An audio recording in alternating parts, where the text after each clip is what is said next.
Good morning, Yeah. Dr. McNeil. Hi. Glad to have you here at Rise Paradise San Clemente. Apparently, I understand you had you were a doctor for some of our residents here. Yes, yes. And it's nice to see you again. Nice to see you again. Thank you Yeah. so much for having me. So, as we all understand, you are a doctor of podiatric medicine, also known Yes. as D.P.M. Yes, podiatrist. Podiatrist. Yeah. Do you want to tell us a little bit, or not, for the audience, as to Sure. what D.P.M. is, what your duties are, what are your responsibilities, a Yeah. little background. Scope of the practice. Yeah, of course. So I'm a podiatrist or D.P.M. foot doctor. We specialize in the lower extremity, from the hip down, and even more focused in California on the knee down. So we cover all pathology, all injuries, all illnesses focused on the lower extremity and the foot. We go to medical school, we go to residency. After medical school, we're surgically trained. But in this case, we're doing a lot of preventative and maintenance care. So we treat common pathology of the foot, ingrown toenails. We check patients that have diabetes for those risk factors that we can get into later. We do general maintenance care, nail care, callus care, fractures, injuries of the tendons, bones, ligaments, anything that's ailing the lower extremity and more so the foot. So, what would you say in the geriatric population? What would you say the biggest sign or something that we should be alerted when we see it? Well, because in yeah. an elderly population, especially in the state of California, assisted living or what we call residential care facility for the elderly, we are allowed to have somebody with decubitus ulcer stage 1 and 2, but 3 and 4 is prohibited health condition. Yeah. So if you can tell us a little bit about what do you see as to it's a red flag, Yeah, watch of out, course. and how to prevent it. Sure, of course. So, lot to unpack there. So, first we'll start with you said signs of something is going wrong that you would need a podiatrist. So, pain, right? If something's bothering you, if something's painful, you know, we all have aches and pains, especially in our older communities with arthritis and things like that. But if a pain is new, worsening, not getting better with conservative care that you would think of like an icing, a resting, changing the shoe, then you need to alert the staff to call the podiatrist in. If anything's red, hot, or swollen, especially because some of our patients have neuropathy as they age. Or Can you please explain what neuropathy is? So neuropathy is when our nerves are not working normally or to their best of the ability. So we can get neuropathy from a lot of causes. Number one cause probably would be diabetes. So that's when you are not having proper sensation in your foot and lower extremity. Neuropathy can be total loss of sensation, meaning you feel nothing. Neuropathy could just be a decrease in sensation, meaning that you're not feeling things as well as you should. Neuropathy can also be burning, tingling, or pain in your feet.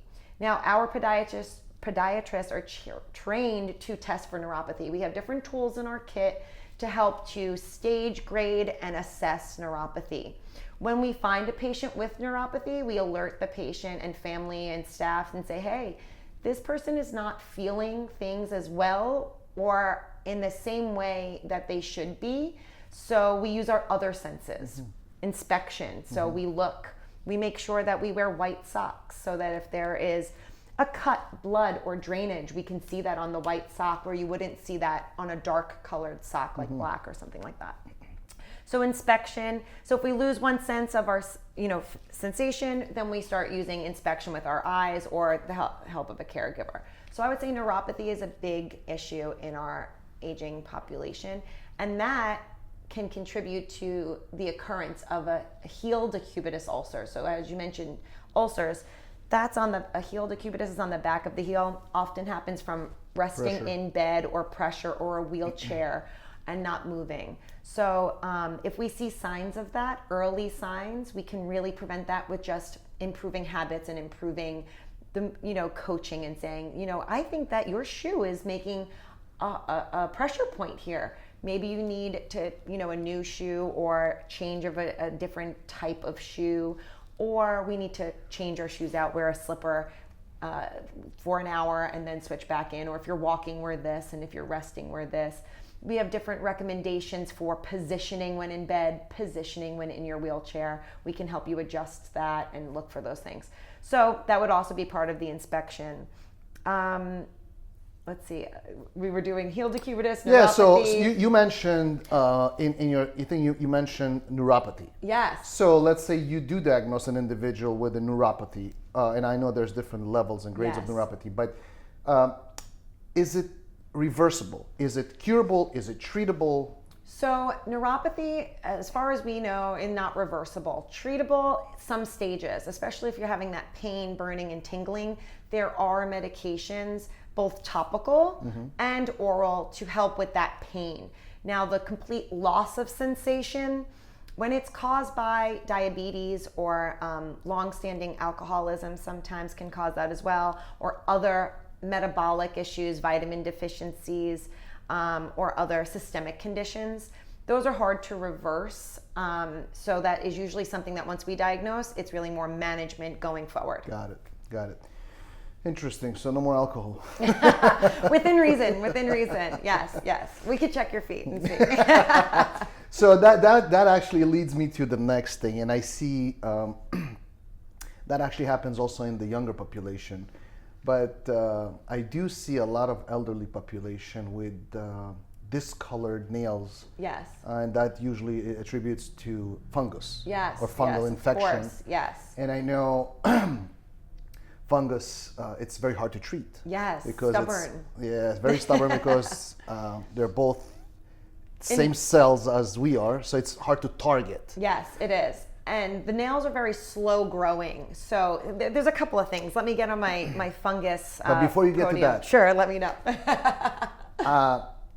So I know a few individuals that, younger people that had a fungal infection on their toe, and then it spread to the next toe, and then it spread to the other foot, and it became very ugly. And they tried laser, and they tried topicals, and they tried this. And what it came down to is, I don't know if you guys still use Lamisil. Yeah, of course. But I know it's very harsh on the liver and you have to do labs, but I'm going to tell you one thing. I saw photos before and after, and it's a miracle. Yes. It's beautiful versus just disgusting. So you hit on a lot of good points there. So yes, Lamisil is a very long-standing, very effective treatment. And he's talking about oral Lamisil because there is also topical. There's Lamisil cream, but you're talking about the pill. Yes. Yeah. So is it effective, the cream? So we'll get there. Okay. It is effective for skin. The nail efficacy is not as good. Not as good. And that's because the nature of the tissue, very slow growing. If you've ever lost a toenail, your big toenail, it takes about a year for that to grow back. That tissue is just very slow to regenerate. So when we're treating with topicals, we're kind of fighting an uphill battle. They're good for maintenance. They're good for skin fungal infections because that turnover is much quicker. But creams alone will likely not cure a long-standing nail fungal infection. Now, oral Lamisil, you mentioned that it's harsh on the liver. So it gets kind of a bad rap. Can it affect the liver? Yes, it is filtered through our liver. If you have a healthy liver, you're not abusing alcohol, you're not taking other medications that need to be filtered through the liver, and there are no other medications that interact negatively with Lamisil, it is safe to take. We do recommend doing baseline labs to check your liver because you may have something like a fatty liver that you did not know. So we never want to create a problem where there isn't one already. So we will check baseline liver function panel and then can discuss the benefits of the oral Lamisil versus those topicals. With a lot of folks, if they don't want to add on another pill, I'm taking enough. I'm taking high blood pressure pills, cholesterol pills.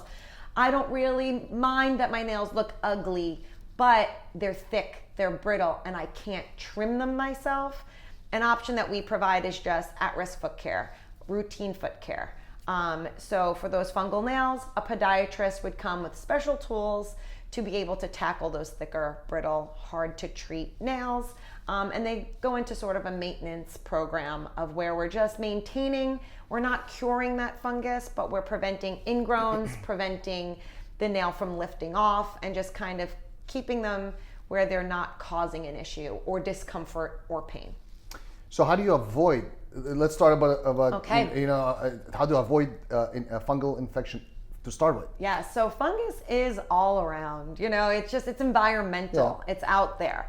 There are great ways to prevent hygiene and daily and shower cleaning and things like that. If you're sharing with someone that has fungus, are you exposed? Yes, you are. So making sure that maybe you either have that person wear a shower shoe, or you use a cleanser to clean the shared surfaces.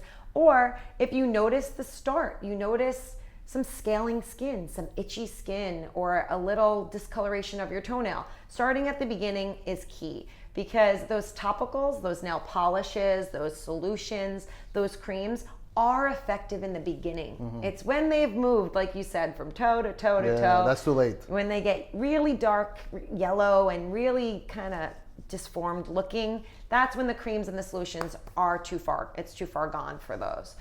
So prevention is that inspection again, looking, being aware, catching it in the beginning, letting a podiatrist know, and then they can make a plan for you, saying, okay, well, this is the beginning. Let's try these topicals and see, what's going on. If it's not improving, consider taking the Lamisil. So how often should somebody, again, we're discussing more the population in the geriatric age. Sure, yeah. How often should they see a podiatrist? Yeah. And what practice should they engage in to keep their feet healthy? Yeah, that's a great question. So there's a couple. So if the general population without any, say, specific systemic issues, so just a general geriatric population, I say sometimes for our patients, our feet get further away from us every year, right? There could be nothing wrong. They could not have fungus. They could not have diabetes, but it's just very difficult for our geriatric population to reach down and trim their own toenails safely. Vision is an issue, right? They can't see properly. Flexibility is a little bit of an issue. So, all of those things come into play. And Medicare actually offers an at-risk foot care protocol for doctors. And so they allow a podiatrist to treat nails that have become ingrown, painful in shoe gear, if they're long and they cannot treat them themselves, to be managed by a podiatrist every 63 days. I know that's a weird number. 63 days. Because that's 9 weeks. That's what they'd say. Yeah. So that's why I know, we don't make the rules, but we do follow. Who makes the rules? Medicare. Medicare. Yeah, well. Of course. That's a whole different discussion. Yes. So, but that's the schedule that they put those folks on for at-risk foot care, preventative care. The asterisk there is if something comes up in those 2 months that is bothering or paining the patient, they don't have to wait. Got it. They don't have to look at the calendar and say, my at-risk foot care appointment's not for 2 more weeks, because this is a new issue, Correct. So that's just what Medicare says to keep everybody on the up and up, their maintenance program for at-risk foot care. Diabetics should be in that program as well, at-risk foot care, but then also have a diabetic foot check twice a year. An exam that is dedicated to checking for neuropathy, checking for circulation, and just doing a full exam of the lower extremity for risks with diabetes, making sure that we're not getting ulcers and that we're not at risk for that. Sounds like diabetes has a lot of side effects. I mean, every podcast that I've done or listened to, diabetes has some sort of an underlying condition that is associated with that condition. It's just like pretty scary. I mean, we're learning, right? I think we're learning, besides just diabetes, that sugar is not our friend, right? No. And so glucose, sugar, when our body cannot process glucose, it burns out our islet cells in our pancreas, and diabetes ensues, right? Pretty scary stuff. It is, and that's why there's teams in place, right? So when you have diabetes, or if you learn that you have diabetes, you really need to reach out to your primary care and just put the team together.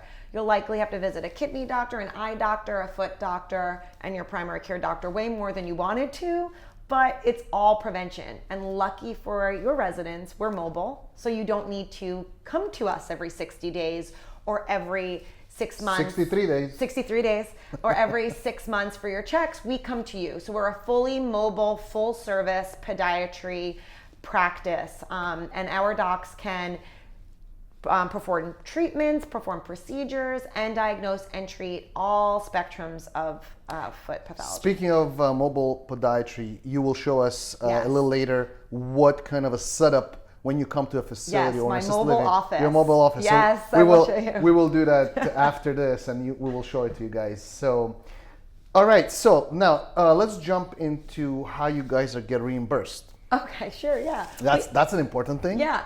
Well, what's important is there's no cost to the patient. So we accept, like I mentioned, Medicare, but also every secondary that you can think of, every major PPO. We are also contracted with several HMOs. Oh, that's great. Yes, and That's a problem. A lot of doctors that. don't take HMOs, and you get stuck with this resident who lives in your community, and they have this HMO thing, and we don't know what to do. And so, but it's great to know that you guys do accept it. Yes, and we do have a full ancillary staff. So it's not just doctors and their bag out in the road in their cars. We have a full staff. So if you call the office with an insurance question, we have billing, we have insurance verifiers, we have schedulers, routers, people that know all of the ins and outs that you would need to know of that back end of the office.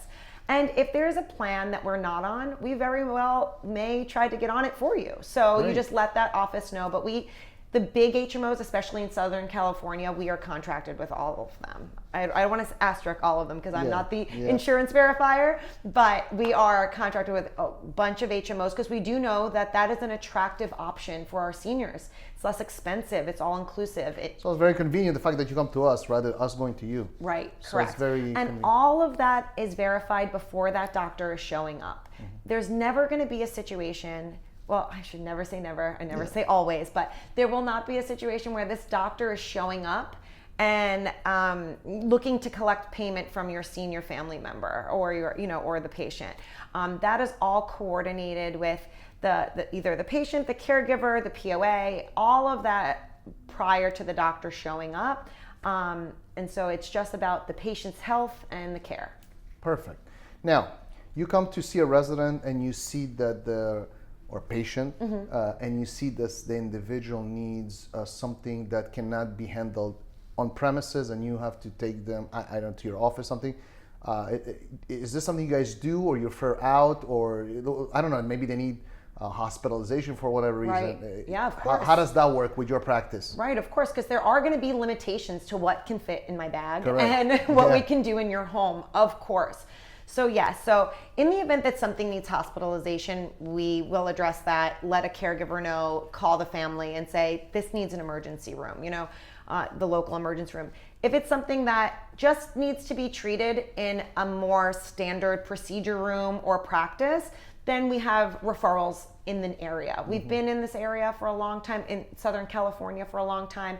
Our doctors often also have practices outside of their mobile practice, also have connections within their community outside of their mobile practice. So a referral to either a surgeon that you may need or other kind of professional or specialist, we make all those referrals. We do have access to mobile imaging. So if it's something where we I think that you would benefit from an x-ray, you don't need to run to the emergency room, it's not emergent, but let's get an x-ray out here in the next day or two. Portable x-ray. Correct. Yep. So we do have that. They don't come with us to every visit. It's just not feasible. Yep. But in the next day or so, we will get a mobile x-ray to you. And then we will call you with the report and let you know next steps. Only x-ray? You can also do ultrasound or other things as well? Correct. Yes. Mobile imaging. Okay, got it. Good to know. All right. I don't know mobile MRI. X-ray, ultrasound. Those are big machines. Yeah. Got it. All right. Just letting the patients know that they might have expectations. And the families. No MRI, no CT scans. Those need to be in very big buildings. Yes. Yep. Sounds good. So I think we covered extensively, what podiatry is and what you guys do and the services you provide and how to work on prevention. Is there anything that you would like to add to summarize this podcast? Sure, yeah. I think I'd like to add that our practice has really been focused around the geriatric community. So I think that means something. I know I cared for my grandmother till she was 102 years old. Ooh. And there's just a different care associated with geriatrics. You have to have a little bit more patience and you have to just work at a different cadence. And I like to focus that our podiatrists have all been in geriatrics, so we're geriatric podiatrists for a long time, and we choose this work. and we're very compassionate and happy to provide a service for patients in home or in their community. And that prevention is key, like we mentioned. So if you think that there's something wrong or you're not sure, family members, also we want to listen to our patients in our geriatric community. Just because they're elderly and something hurts doesn't mean we should ignore it. There are a lot of things that can be treated, prevented. You may think it's arthritis, but it could be something that could be easily fixed with a shoe adjustment or a pad or an insert or, a very small solution. So listen to your patients, listen to your community, listen to your family members, and there's help and there's convenient service at your disposal. It's very good to know. I guess I'll make my appointment. Yes. I'm not a geriatric in age yet, but you never know. We do, we can always assess and see if you need our service. All right. Well, Dr. McNeil, thank you so much. Thank you but so now much. we're going to do the little presentation. Are you going to be the patient? No, I'm not going to be a patient, but I do want to watch. Okay, sure. Yeah. All right. Well, thank you very much. Thank you so much for thank having you. me. Yes, Yeah, thank thanks. you.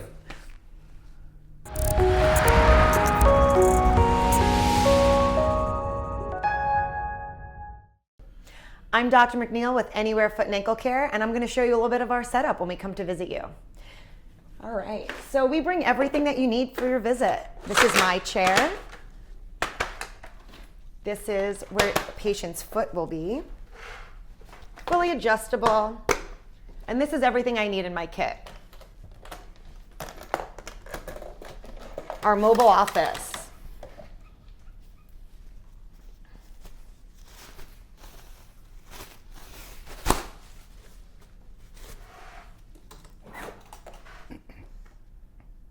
This is our mobile office. This is what we bring to each patient.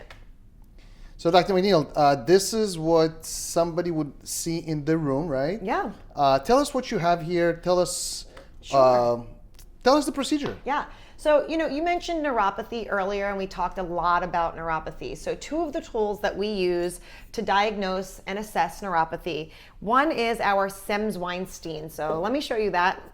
This is, you might not be able to see, it's a thin fishing line. So it doesn't hurt. I'm going to show you. I always show my patients on their arm.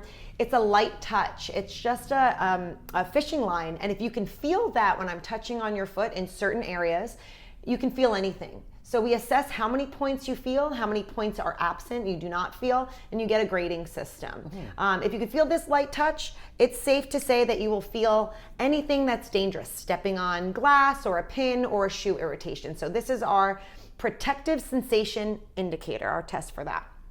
Our other test here is a tuning fork. So this is, like you said, a tune of C. Yeah. But give me your hand again. And we'll put it on a bony prominence and you'll feel the vibration. And then when you feel it stop, that's part of the test for vibratory sensation. When that's absent, you don't have as great sensation and balance walking. So you can be more prone to trips and falls. Fall risk, fall assessment risk, huge in our community. So this is one of our tools that we use for that. Yeah. Cool. So what are you able and what are you unable to do with all of with my office? Yeah. So portable office. Yes. The most common thing that we treat, like we said, nail care, callus care. So in this pack, I have all of my sterilized instruments, nail nippers, special nail nippers to deal with toenails versus our nails on our hand. I have my Dremel tool here with a special tip that is for nails, and that's sterilized everything before patients are seen. We have our injectables for arthritis or any numbing that we need to do, or cortisone shots. We have that as well. If someone needs a nail procedure, we have everything in here to do that. Wound care, we have the different dressings and different tools to address any wounds there. And what if somebody needs to amputate their knee? Then I'm going to have this prescription pad here where I'm going to refer you to the local vascular surgeon. But no, in all honesty, this prescription pad is important because this is how we're going to send referrals, recommendations, leave notes for caregivers and family members to check up on things. So that is also very important. Cool stuff. Very good. Anything else that we should know about? I think that's everything we have. Everything that we talked about and touched on. Now, one question. Usually, what is the length that it takes for you to see a patient in a residential settings? So Nothing from time, complicated. Oh, so from request. No. Once you're here. Oh, once I'm here, well, we schedule 30 minutes, but usually it's a 15 to 30 minute appointment, Okay. Kind of standard like in an office. Okay. Yeah, but we schedule for 30 minutes. Got it. Very good. Yeah. Oh, one thing, I don't know if we can add this in, but one thing we talked about fungus. So we have a whole biopsy kit or testing kit here where we can test for fungus and send it to the lab to see if you in fact have fungus on your toenail. Let me tell you, I'm not a podiatrist, but show me some nails. I'll tell you who has and who doesn't. That's true. And that's a great segue because a lot of the times it is a clinical diagnosis. I have been seeing and treating fungus for 14 years. Yes, 14 years. And so I can look at a toenail and tell you if that is a fungal toenail. But sometimes for different reasons, or if we're going to start Lamisil in a pill and you want that extra confirmation before you sign on for an oral medication, we have that ability to send it to a lab, get that paperwork. How long does that take? That will depend on the lab. I will say probably 1 to 2 weeks to get those results. Got it. Not too long. Yeah, not too long. We send it right out the same day, and then it's really in the lab's hands to just give us those results. Sounds good. Well, listen, this has been very informative. Thank you. So much fun. Yeah, we love your community. Yeah, next time you'll be a cardiologist. Whatever. Sounds well, good. thank you very much. Thanks so All much. right. Bye. Bye-bye.